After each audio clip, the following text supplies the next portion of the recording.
The next morning, Waltz wakes up early, and what does he feel? Something all wet in his bed. Man, he pulls back the sheets, and there it is, a pool of blood. But it gets even worse. When he looks closer, he screams like crazy because he finds the head of his prize stud horse, Khartoum, right there.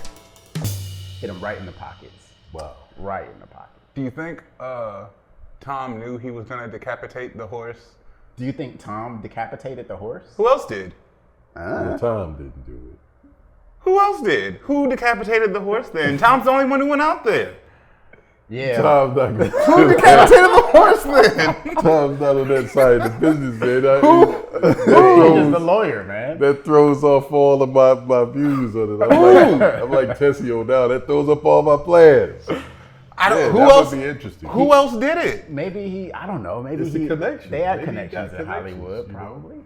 You send some cats out to get it done. You know, hire a couple of goons. And maybe he had to get it done. Maybe he paid the stable hands to do it.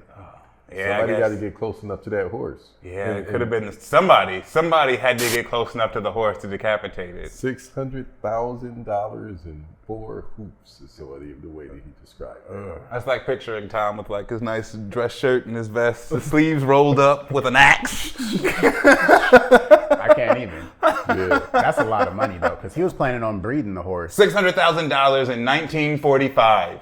Yeah. Woo. I don't even know what the calculations are. I don't either, but I know it was a lot.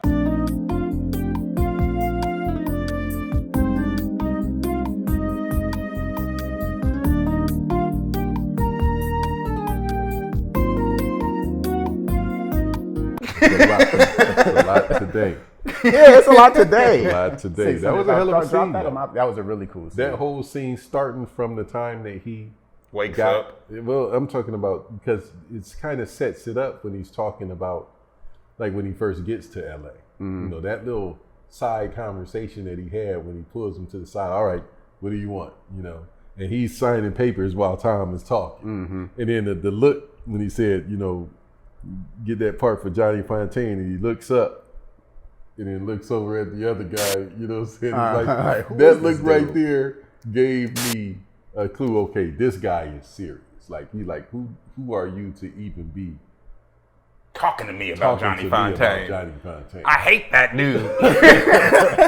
You could see it. It was on his face. It was right there, clear on his face. I said, this right here is going to be. I'm interested to see how this thing is going to evolve. That scene right there kind of sucked you in.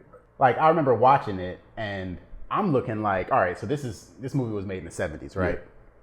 And I'm like, all right, practical effects are good in the 70s, but that horse head looks really realistic. It didn't just look realistic. It was a real horse head. That was a real horse head. Real horse head. They got that. I've seen that in the making of the movie, that even the people on the set didn't know that it was a real horse head. Yeah, like, they wouldn't have been able to get away with it. Right. It wasn't until that scene that they actually brung the horse head in and put it into the scene. That's that screaming he was doing was sure real. For real. Surprise! Yeah. He probably thought he was going to see a prop. He thought he was going to see a prop. And he pulled them covers back, and it was like, oh, this is real blood. Yeah. Oh, that's a real horse head. Real horse head. I love that The Godfather is such an iconic movie that even without context, that man brought that horse out, and I was like, oh, that's the horse that's going to get his head cut off.